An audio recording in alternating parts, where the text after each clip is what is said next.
Mesdames et messieurs de la presse, bonsoir. C'est encore un privilège de vous retrouver dans le cadre de ces briefings hebdomadaires, le deuxième depuis que nous avons commencé ces rituels, pour revenir avec vous sur les grandes décisions qui ont été prises au terme du dernier Conseil des ministres où on a parlé des questions qui vous concernent. Vous avez sûrement suivi qu'on a adopté la loi modifiant la loi 96 du 22 juin 1996 qui porte sur les modalités d'exercice de la presse.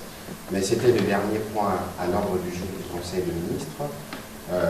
Comme de coutume, on a commencé par la communication du président de la République qui a porté sur 4 points principaux.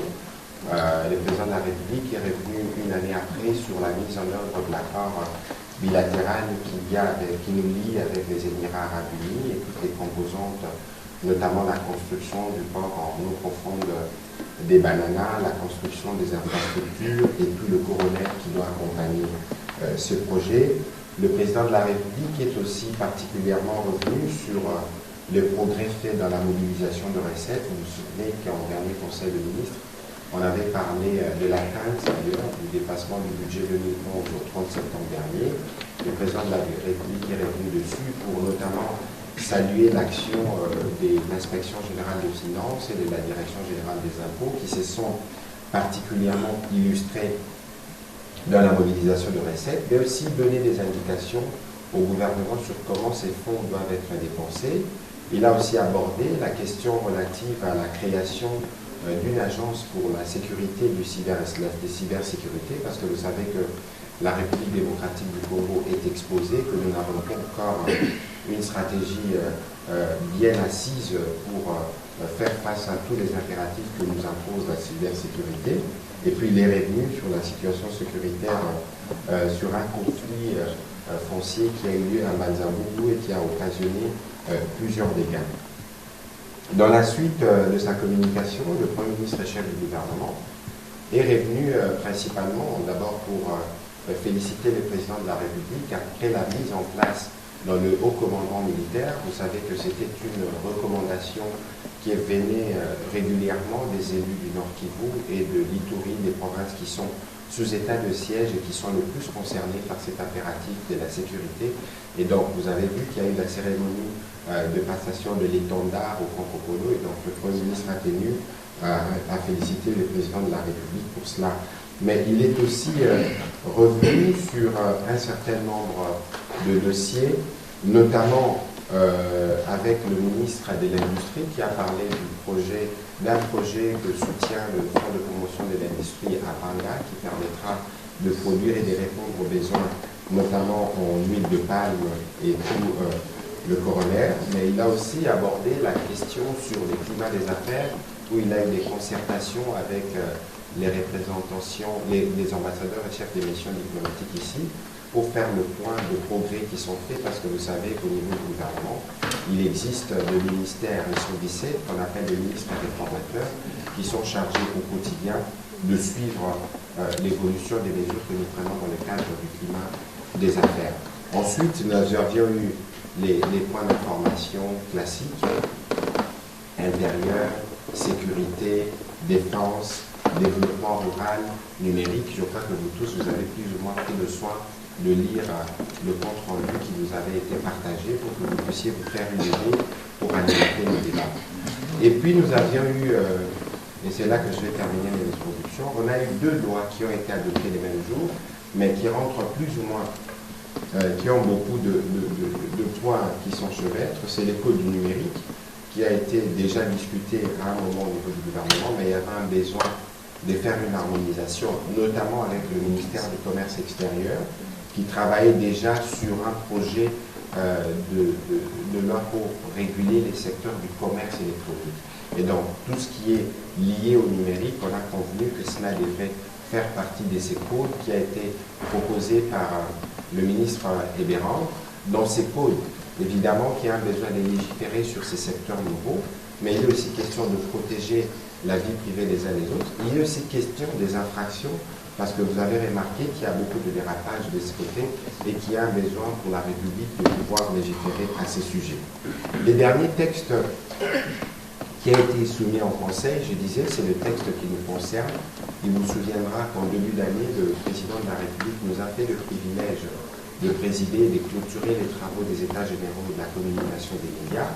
Et nous tous, nous avions en ce moment-là agréé sur l'idée qu'il fallait finaliser les processus de révision de la loi. C'est un processus qui avait déjà commencé, mais nous avions donné, après les États généraux, notamment dans le cadre du comité des suivis, un pouce, nous avons donné un coup de pouce nécessaire pour faire aboutir ce projet.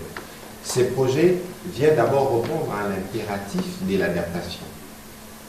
De l'adaptation à la Constitution, parce qu'il vous souviendra que la loi de 96 régissait le pays à l'époque de la CNPT, je pense qu'il y avait un acte de transition, mais après la promulgation en 2018 de la nouvelle Constitution, il y avait des impératifs qui devaient être pris en compte dans la loi. Mais que par la suite, avec l'émergence des technologies de l'information et de la communication, beaucoup d'entre vous qui travaillent dans les secteurs de médias en ligne, vous n'avez pas une législation. Il en est de même pour les radios et les médias associatifs, les radios communautaires et les médias associatifs qui ne sont pas reconnus, qui ne sont pas gérés au plan légal. Donc il fallait pourvoir à ces réponses. Pas seulement, il fallait redéfinir et repréciser le rôle du CESAC qui sera un rôle crucial en termes du travail des régulations. Bien évidemment, nous avons réaffirmé le principe de la neutralité ou de l'indépendance des médias publics. Là-dedans, nous avons confirmé la nécessité pour le gouvernement d'accorder des subsides à la presse pour le rôle qui est les vôtres.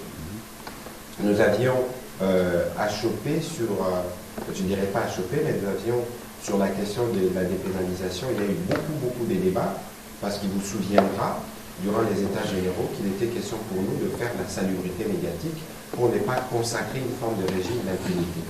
Mais nous avions ici eu un débat assez houleux avec le collègue de la commission PAJ, parce que dépénaliser nécessite de retoucher le code pénal congolais et consacrer comme une forme de régime d'exception, mais les débats vont continuer de ce point de vue. De toute façon, nous nous sommes engagés à finaliser tous les processus de réforme qui a commencé.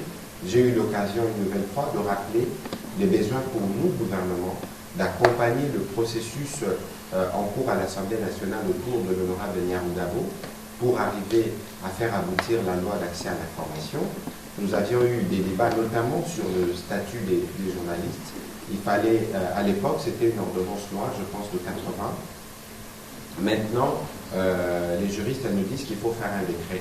Nous allons nous y atteler pour travailler notamment avec le service du Premier ministre pour être en mesure que pour ce qui concerne l'exercice de la liberté d'expression, nous avons mis en place le canevas nécessaire.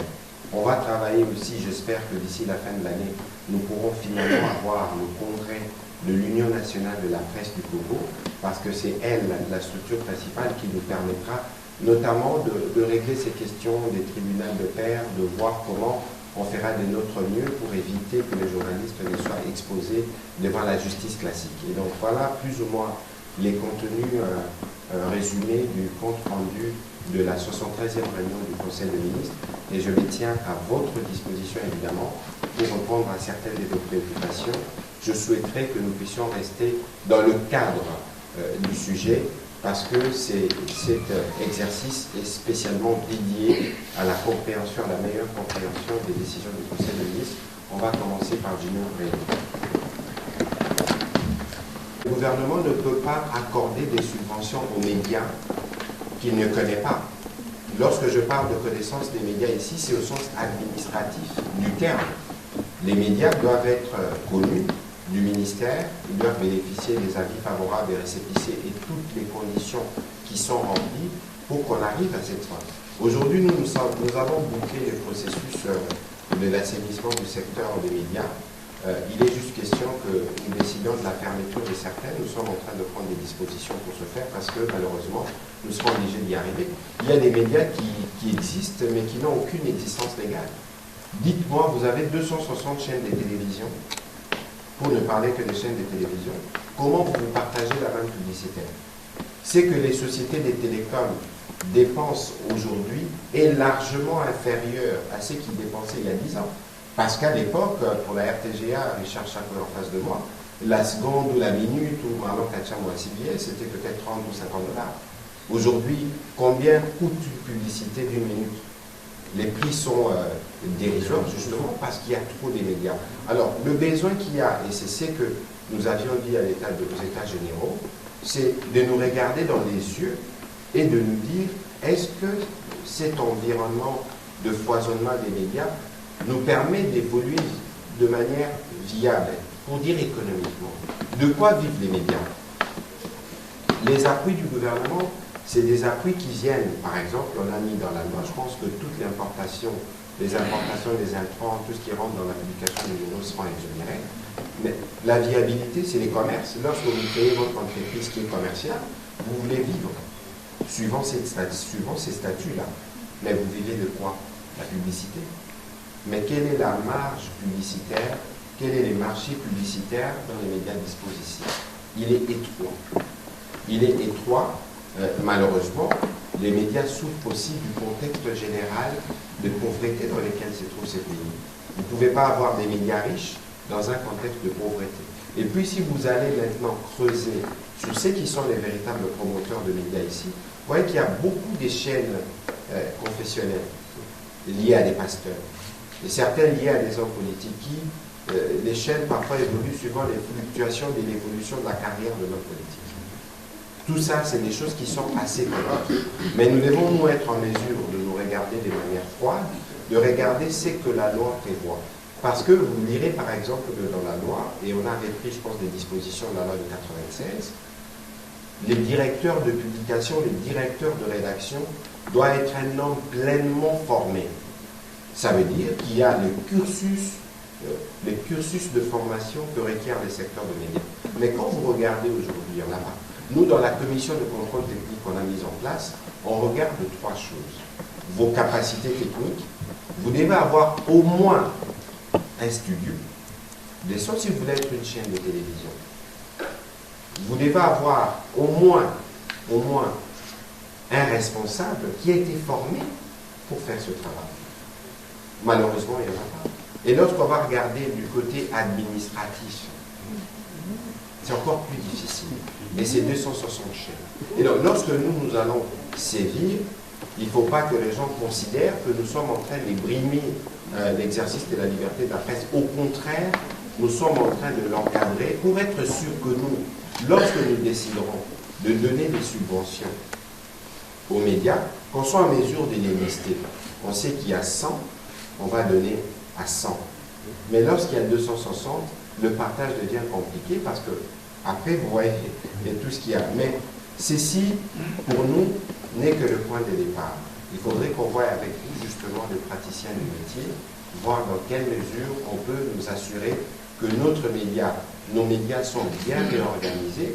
Et comme ça, on peut bien discuter avec la FEC ou tous ceux qui ont besoin de nos services pour la publicité et fixer un standard minimum.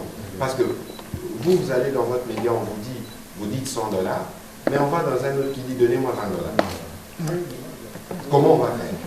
C'est un long sujet durant les États généraux et je crois que la réflexion va continuer.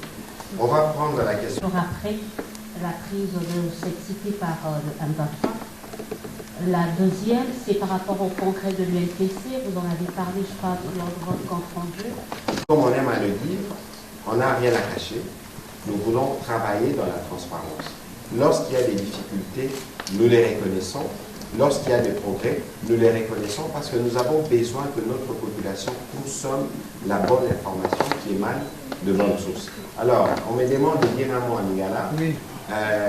Lelo, nayaki kolimbola ba décision oyo tozwaki na conseil de ministre oyo elekaki parce que boyebi to masolo ya sikana oyo tolingi na lopoto briefing hebdomadaire elakisi que chaque fois tous les lundis tokobanda kozonga mpona kolimbolela bacongolais ma décision oyo nini gouvernement ezwaki na milulu na biso na likita na biso oyo eleki mokonzi ya mboka asalaki na communication na ye alobaki notamment makambo etali IGF na DGI na ndenge basalaki mosala malamu et permettre le gouvernement to mobiliser makoki ebele pe ba makoki wana ndenge nini to ezala canaliser canaliser dans un projet de développement communautaire pour la solution à un problème où est la population congolaise.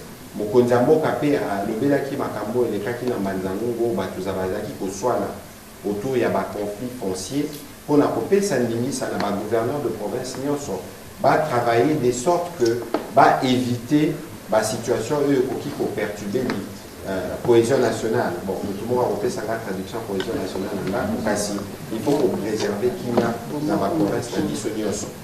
Na milieu na biso ya vendredi passé tobetaki pe lisolo ya ba mobeko mibale mobeko etali liberté d'expression na lingala tolingola makambo etali maloba etali bapandisango depuis 26 ans tosali mobeko ya sika oyo ezalaki issu na baétat généraux mokonzi mboka afungolaki ne bandeni ya mbula oyo elakisi ke makambo tolobaka yango eza makambo tozosala.